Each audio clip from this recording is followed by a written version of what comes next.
Comme vous le constatez, Maman Dalplès n'étant pas avec nous aujourd'hui, je me ferai fort de vous donner le thème que nous allons donc découvrir maintenant.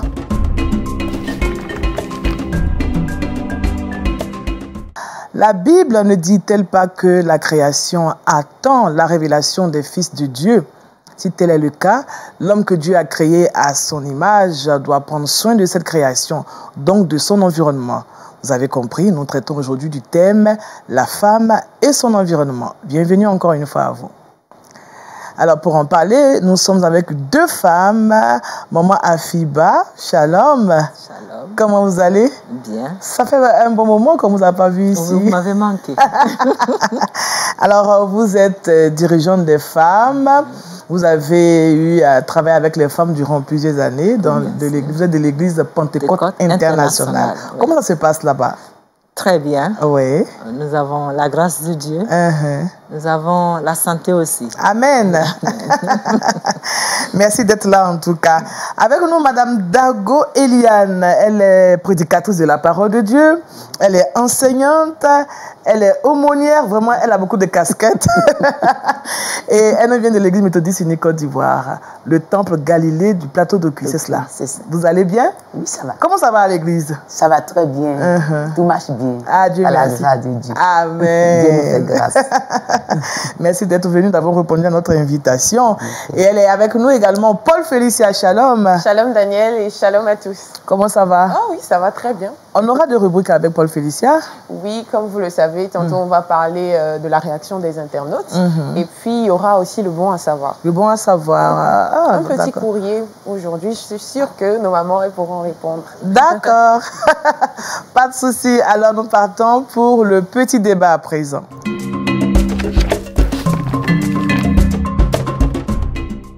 Alors, le petit débat, on l'a dit, hein, chère maman, chère sœur, on a parlé de la femme et l'environnement. Alors, comment est-ce que Maman Afiba, on peut déjà définir le mot environnement?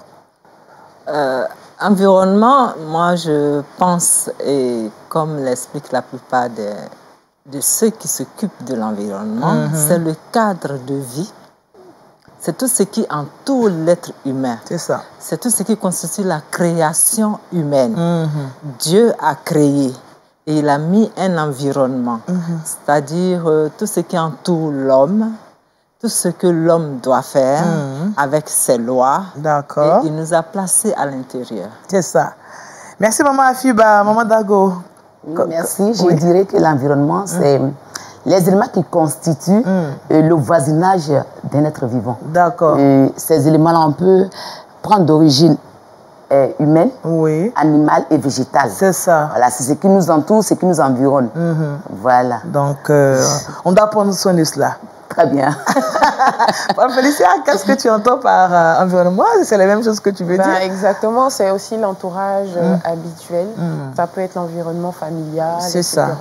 C'est tout ce sur quoi un être humain peut agir et avoir de l'influence. D'accord. C'est vrai que c'est un thème, quand même, quand on parle d'environnement, c'est un peu vaste, mais quand est-ce que la Bible en parle? Tout à l'heure, j'ai donné un passage biblique, c'est vrai que je n'ai pas donné la référence, mais que dit la Bible par rapport à l'environnement? Maman Afiba.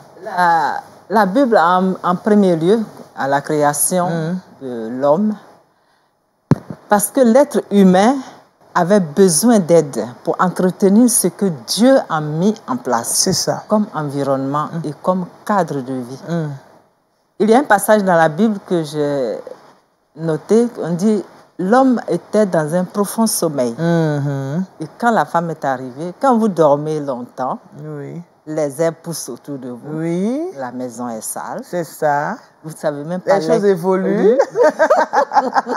Pendant que vous dormez. Ça. Donc, quand la femme est arrivée, je crois que la responsabilité a incombé à la femme. Quand elle est arrivée, elle a sûrement dit, il faut que ici soit un peu plus propre. Il faut que mon épouse soit à l'aise. Il faut que la créature que Dieu a mis à côté de moi sente qu'il y a une autre créature qui est là. Ah oui. Donc, déjà, même à la création de Ève, il y a... Dieu avait déjà... ouais, là, je suis comblée aujourd'hui. Alors, Wandago, qu'est-ce que vous pouvez dire? Oui, bon, je prends le texte de Genèse, Genèse chapitre 1. Nous prenons précisément le verset 26 et le verset 27. D'accord. Qui nous dit, créons l'homme à notre image et à notre ressemblance. Et que cet homme-là domine. Voilà, il domine sur tout ce que j'ai créé. Voilà, et qui donne l'ordre. Donc l'homme, c'est après cet homme qu'on a fait la femme. Et la femme étant l'aide de l'homme, elle aussi, elle est tenue de veiller sur tout ce que Dieu a créé. C'est ça. Voilà. Parce que d'abord, déjà dans le premier verset, Dieu a créé, voilà, il y a eu la lumière, ensuite voilà, les arbres, la terre, oui, l'eau, les mers, tout ça. Justement. Donc la femme et l'homme qui sont créés, l'homme qui est créé, la femme qui vient ensuite, vient pour entretenir pour ce que Dieu... aider l'homme à entretenir ce que Dieu a créé. D'accord. Voilà. Donc la Bible en parle normalement. Justement. Mais pourquoi je vous ai entendu parler d'entretien de la création, de ce que Dieu a créé. Est-ce que cet ordre-là, Dieu l'a donné quand il a créé l'homme et la femme? Je crois que la Bible dit que Dieu a donné de l'intelligence à l'homme. C'est-à-dire une partie de Dieu était en l'homme. Donc, si Dieu vous met quelque part, la première des choses, vous regardez tout autour de vous. Est-ce que ça vous convient? Est-ce que si ce n'est pas propre, ça vous convient? Est-ce que si ce n'est pas net, est-ce que quelqu'un va venir vous voir, vous serez à l'aise? Donc déjà, avec cette compréhension que Dieu a mise à vous, déjà, sans vous dire, il faut entretenir ce que vous avez, vous entretenez. Oui, donc c'est déjà dans l'esprit de l'homme. Voilà. Ça vient du plus profond de l'homme. D'accord. Alors, comment la femme doit entretenir, puisque nous sommes 1, 2, 3, 4, 5 femmes sur ce plateau. Non, 4 femmes. Voilà. Comment la femme doit entretenir son environnement? Parce que vraiment, c'est pas facile, hein, l'entretien de l'environnement. Vous êtes d'accord avec mon maman Dago? Je suis d'accord. La femme, véritablement, doit entretenir son environnement. Et son environnement doit être sain. Pourquoi l'environnement doit être sain? Parce que quand l'environnement est malsain, nous avons des infections. C'est ça. Et qui parle d'infection, parle de maladie. Et qui parle de maladie, parle de mort. La femme donne la vie. Elle doit la protéger. C'est ça. On est d'accord? Oui. Que la femme donne la vie. Oui. Et elle connaît la douleur de l'enfantement. Et si elle ne protège pas ce qu'elle-même elle a donné, en ce moment-là, qui va protéger? Et donc, la femme est tenue de protéger la vie. Alors, son environnement doit être véritablement propre. D'accord. Comment elle doit faire? Elle doit nettoyer, je crois, nettoyer autour d'elle. Oui, une femme qui se lève le matin, la première des choses, c'est de voir si son lit est dressé. Oh. C'est important. Attends que je m'asseye bien. Il faudrait qu'elle voie si son lit est dressé. Même si elle doit aller au travail, elle se lève tôt pour dresser son lit quand même. Elle doit voir, même si elle a une servante à la maison, elle doit se dire que il faut que moi-même j'essaie de voir si ça c'est bien fait. Et si c'est propre. Mais aujourd'hui, c'est pas ce qu'on voit. D'accord, on va revenir là-dessus. Je renchéris sur ce qu'elle a dit. En prenant un passage biblique, Proverbe 31, verset 15, on dit la femme se lève tôt le matin, avant l'aurore, quand il fait encore nuit. Donc, avant l'aurore. Donc, est-ce que toutes les femmes doivent se réveiller à 4 h du matin, 5 h du matin? Non, pas à 4 h. Vous pouvez... il y a des femmes, quand elles travaillent, quand elles arrivent le soir, avant de se coucher, pour ne pas être trop fatiguées, elles font un peu de ménage. Oui. Elles entretiennent la maison. Moi, je sais qu'il y a des femmes, le soir, elles contrôlent les cheveux des enfants, elles contrôlent la dentition des enfants. Oui. Ce qu'ils ont mangé, s'ils n'ont pas eu d'indigestion. Tout ça, c'est la femme qui le fait le soir. Maintenant, le matin, quant à celles qui peuvent se réveiller à 4 h du matin, c'est les femmes de nos villages. Parce qu'elles se lèvent tôt pour faire le ménage et elles continuent au champ. Ou bien elles ont d'autres activités. Mais celles qui sont courageuses en ville, elles aussi, elles se lèvent à 4 h du matin. Ça. Donc la femme, on prend le cas de Proverbe 31, elle se lève le matin tôt, elle s'occupe de sa maison et elle donne instruction. Si elle a une servante, si elle n'a pas de servante, elle fait tout elle-même. Et comme l'a dit madame, elle fait d'abord le lit. Quand on se lève, on fait d'abord le lit. Vous insistez sur ce cas-là. Hein. Quel est le problème? Parce que après qu'on se lève, tout de suite, on est vraiment... Toutes. Oui. Toutes. Oui. Quand on se lève, en Oui. général, on va à la douche. Mhm. On va à la douche, on finit, on sort au salon. Et puis, papa, c'est-à-dire le papa de votre époux, arrive. Lui, c'est pas, il arrive. Il tape. Mon fils, tu es là. Il regarde le lit. Est mal dressé. C'est pas intéressant. Donc, la femme, déjà au réveil, elle doit s'assurer que son environnement... Voilà. Surtout l'environnement immédiat, le lit qui est dans sa chambre, voilà, la chambre conjugale, doit être vraiment... déjà impeccable. Propre, impeccable, avant d'aller se débarbouiller ou se laver ou faire ce qu'elle doit faire. D'accord. Alors, la femme doit, comme vous l'avez dit, la femme doit prendre soin de sa maison, elle doit déjà au lever, elle doit prendre soin déjà de la chambre et autres. Mais qu'est-ce qui fait qu'aujourd'hui, les femmes n'arrivent pas forcément à rentrer dans ce canevas, elles n'arrivent pas à faire, parce que vous savez que même à l'église, on en parle. Ah, il faut que les femmes fassent ceci parce qu'elles ne font pas. Les hommes se plaignent parfois. Qu'est-ce qui fait que les femmes n'arrivent pas forcément à rentrer? Pourtant, avant, nos mamans le faisaient quand même. Mais pourquoi cette année, enfin, cette génération-là, c'est difficile? Maman Dago. Oui, je voudrais rebondir pour dire que aujourd'hui, nous donnons tout à nos servantes. Nous avons des servantes et nous ne voulons plus rien faire. C'est la servante qui fait tout. Et il faut dire qu'aujourd'hui, la femme d'aujourd'hui est très paresseuse.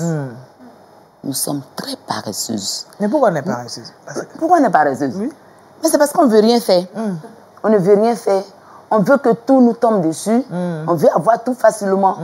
Voilà. Et on lutte pour avoir les maris. Mais quand on a le mari, on ne peut plus faire un effort pour pouvoir voir l'environnement, pour pouvoir assumer le rôle de la femme dans son foyer. Et c'est ça le problème de la femme aujourd'hui. Maman Dago, elle nous a parlé. Hein. Elle dit que c'est parce qu'on ne veut rien faire. Comme. Félicia, ça c'est compliqué.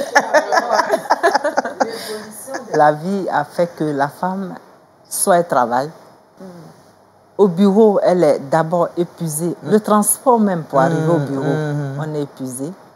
Arrivé, vous avez un second mari qui est votre patron. Oui. Qui passe sur vous ses humeurs. C'est ça.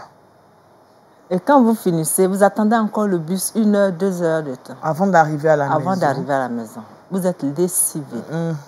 Quand vous arrivez, si vous n'avez personne, c'est sûr que vous n'allez même pas manger. Vous allez prendre une canette et dormir.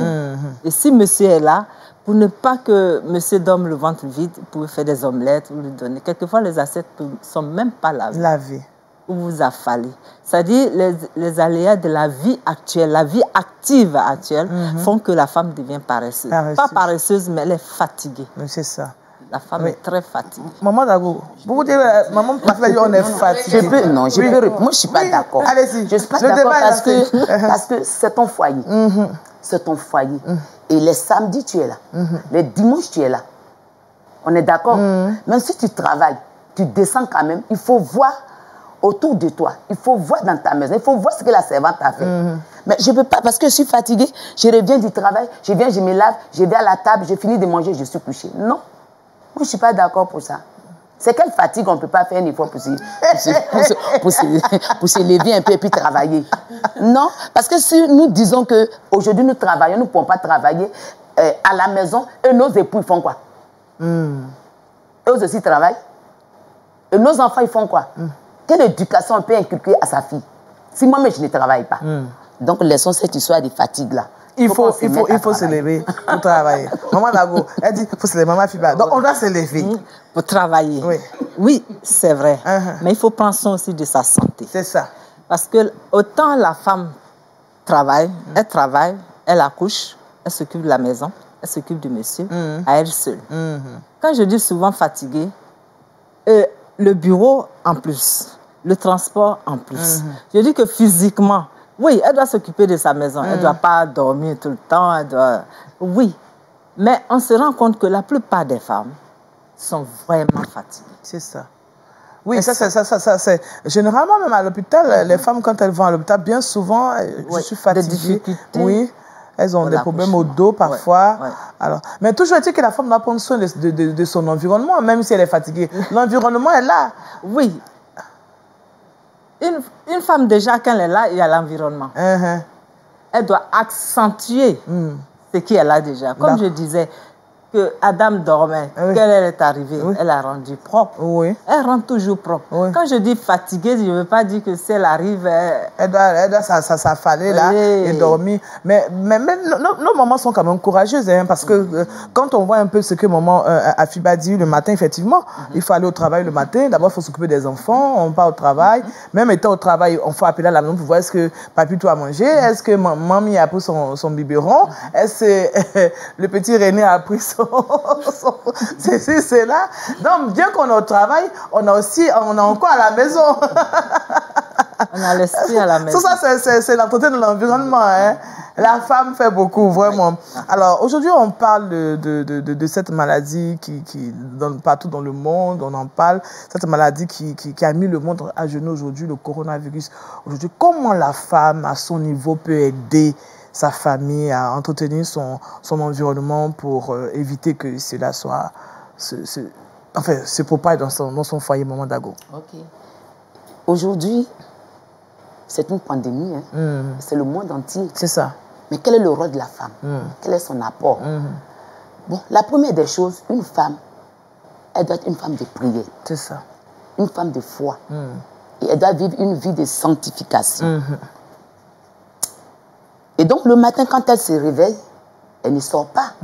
Elle fléchit genoux pour implorer la grâce de Dieu. D'accord. Pour demander pardon à Dieu. Après, elle sort.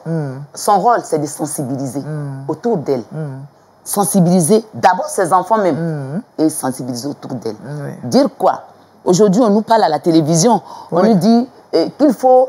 Se laver régulièrement les mains. Se laver... L'hygiène des mains, se laver le corps même. Il faut avoir l'hygiène comportementale parce que il faut avoir un bon comportement. Si tu ne couvres pas, comment on appelle ça, avec le cache-nez, avec le cache-nez, tu peux contaminer. C'est comme tu peux encore récupérer la maladie. C'est ça. Il y a toutes ces choses-là. Donc la femme, et puis il faut aussi manger bio. Il faut manger ce qui est bien pour ne pas qu'on soit atteint de cette maladie. J'avais suivi une émission à la télé où il y avait un professeur, un chercheur qui disait qu'il fallait manger tout ce qui était feuille. Moi, vraiment, ça m'a beaucoup plu. Donc, il faut bien manger. Voilà, il faut bien manger pour pouvoir... Voilà. C'est ça. Voilà, merci. D'accord. Donc, la femme doit penser aussi à... Et comme c'est la femme qui est à la cuisine, c'est elle qui va au marché, c'est elle qui fait les achats. Est-ce que c'est ce qu'elle doit payer pour que sa famille ne soit pas atteinte? Parce que quand on parle de Covid, c'est une infection. Et si l'environnement n'est pas propre, forcé, on va avoir l'infection. Ah oui, l'environnement revient encore. Maman Afiba. Merci, Maman Dago. Comment la femme peut à son niveau, travailler pour ne pas que cette maladie entre dans sa famille? Elle doit être d'abord très vigilante. Je disais que quand vous rentrez le soir, vous avez des enfants, vous les inspectez. Pour ne pas que... Mais propriété nette, sainteté, quand vous êtes en Europe, vous n'avez aucun microbe. Ceux qui meurent aujourd'hui, ce n'est pas parce qu'ils sont sales ou qu'ils ont des microbes. Ils sont propres. Chez eux, c'est net. Ils ont des appareils pour nettoyer. Mais pourtant, la maladie est là. Pourquoi? Parce qu'ils ont laissé la main de Dieu. Ils ne se sont pas adressés à Dieu. D'accord. Quand ça a commencé, quand l'homme a commencé à évoluer, il s'est senti égal à Dieu. Justement. C'est pourquoi j'ai dit tout à l'heure que la création attend la révélation des fils de Dieu. La nature est là. Vous ne faites pas les choses qu'il faut. Ah oui, Maman Afiba, j'ai bien compris votre réflexion. Alors, nous allons nous tourner vers Paul Félicia qui a recueilli l'avis des internautes. On en parle tout de suite après ceci. Réaction de l'internaute.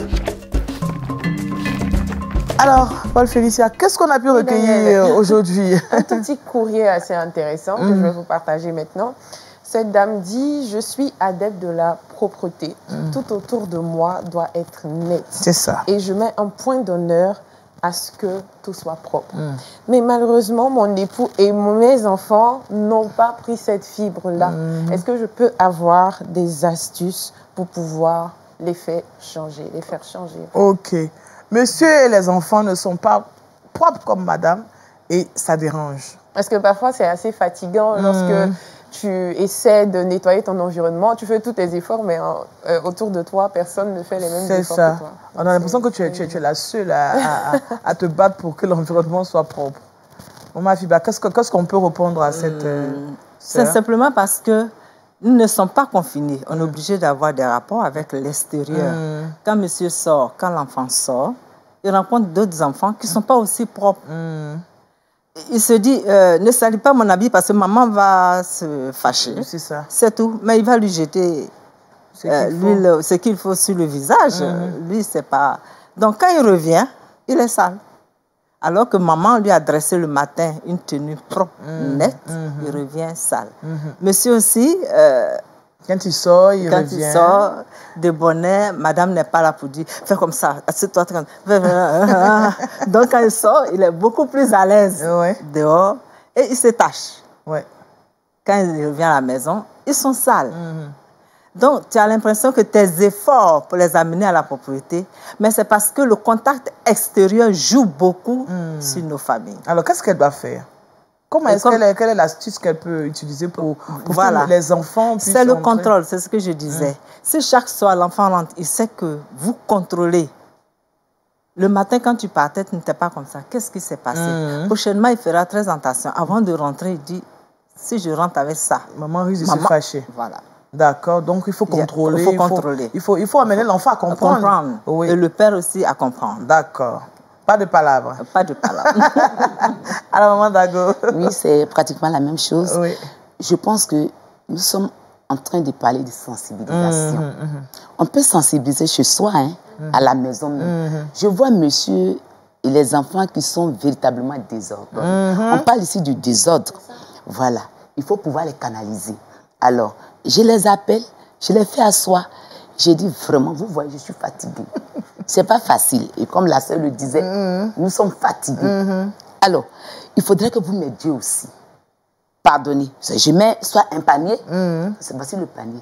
Toi, quand tu vas quitter au dehors, et quand tu vas venir, si tu vois que tes habits sont sales, mets dans le panier. Monsieur, pareil. Ouais. Et je pense que quand je vais commencer à les dresser un peu comme ça, tout va rentrer dans l'ordre. Ah oui, donc il faut que maman s'asseye avec les enfants et monsieur pour avoir une discussion, échanger et puis trouver des solutions. Comme maman Dago a dit, voici le panier, il faut mettre des vêtements sales. Maman Afiba a dit, il faut les contrôler. Une expression obligatoire. D'accord, je pense qu'avec ces astuces, ça va aider le père et les enfants à comprendre que... Pourquoi ne pas aussi faire un petit programme, généralement, lorsqu'on fait un emploi du temps participatif avec les différentes tâches et tous les enfants sont à même de savoir, en quelque sorte, ce qu'ils ont à faire en général. Donc, c'est fun aussi d'essayer ça. C'est ça. Voilà. Moi, par exemple, pour les enfants, il y a une petite astuce. J'ai une maman qui a fait ça. J'étais heureuse. Elle a 8 enfants. 3 filles et 5 garçons. Les filles, tous les matins, on a fait tisser un petit balai, chacune a son balai. Donc, comme elles aiment salir, donc tous les matins, tu balais.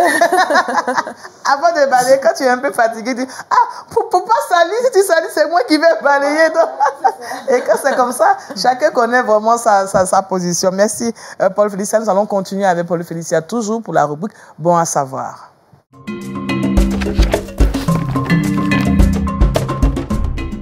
Alors, qu'est-ce qu'on doit savoir, Paul Félicia? Oh, des choses très intéressantes aujourd'hui. Il faut savoir que Dieu nous a donné cette capacité-là en tant que femme d'influencer. Et pour moi, ce que c'est que la femme et son environnement, ça représente tout ce que la femme peut faire pour ajouter de la saveur autour d'elle. Voilà. Donc, qu'est-ce qu'elle peut faire? C'est d'abord prendre le temps d'écouter Dieu et d'écouter ce qu'il a à dire concernant sa mission qu'elle a sur la terre. On l'a dit ici, on doit être une femme de prière, on doit entendre Dieu tous les matins. Qu'est-ce que je dois faire? Quelle est la feuille de route, Seigneur? Qu'est-ce que tu dis ce matin pour que je puisse influencer ou changer mon environnement? Deuxième des choses, il faut faire attention aux détails. C'est très important en tant que femme d'être sensible aux détails. Peut-être que quand un homme va rentrer dans une pièce, excusez-moi les hommes, je ne vous critique surtout pas du tout, mais quand un homme va rentrer dans une pièce, généralement, il va avoir une vision globale. Mais la femme doit être celle qui fait attention aux détails, aux choses qui sont peut-être déchirées dans son salon, ou bien une petite tache et tout. C'est important pour pouvoir influencer et changer son environnement. Troisième chose, il faut savoir faire de telle sorte que votre voix soit entendue, surtout dans votre maison. On a parlé de sensibilisation. Ce n'est pas seulement le fait que de ranger. La femme, c'est pas celle-là seulement qui est là en train de nettoyer, mais aussi les paroles qu'elle dit doivent être assaisonnées pour pouvoir influencer et changer son environnement. Et enfin, il faut accepter la responsabilité que Dieu nous donne. Parce qu'effectivement, à l'origine, on avait une responsabilité et il ne faudrait pas s'en départir avec la paresse, etc. Donc, femme, on doit être responsable et surtout changer notre environnement. Voilà. Merci, Paul Félicia. Je pense que l'émission est déjà à sa fin. Nous avons traité du thème la femme et son environnement. On ne pourra pas partir comme ça. On va demander à maman Afiba de nous recommander au Seigneur, de recommander les femmes qui sont fatiguées, qui n'arrivent pas à faire comme maman d'Ago dit, donc à travailler. On va les recommander au Seigneur par la prière. Allez-y, maman Afiba. À Dieu de fortifier toutes les femmes. La femme est le pilier de la famille. Et nous croyons que si Dieu l'a placée comme pilier, c'est parce qu'elle est solide. Mais cette solidité ne peut continuer si elle n'a pas trop de béton à armer sur le cou. Je prie dans le nom de Jésus que chaque femme dans sa maison soit fortifiée, soit arrosée, que une nouvelle force rentre en elle pour tenir sa maison, tenir son mari, éloigner d'eux dans la prière tous les ouragans dans le nom de Jésus. Amen. Amen. Merci, maman Afiba. Maman Afiba Émilie, voilà. Elle nous vient de l'église Pentecôte internationale. Monsieur, c'est un moment d'Ago. Ça va, hein? Oui, ça va. Ça va. Les femmes doivent... Moi, j'aime... Comment vous avez dit tout à l'heure? Les femmes doivent se lever pour travailler. Elles doivent travailler. Merci, maman d'Ago, Eliane. Merci à Paul Félicia. Et puis à toute l'équipe qui nous a permis d'être chez vous. C'est ici la fin de cette émission. On vous donne rendez-vous la semaine prochaine. D'ici là, portez-vous bien. Femmes, levons-nous. Travaillons, impactons notre environnement. C'est aussi ça notre mission. Au revoir.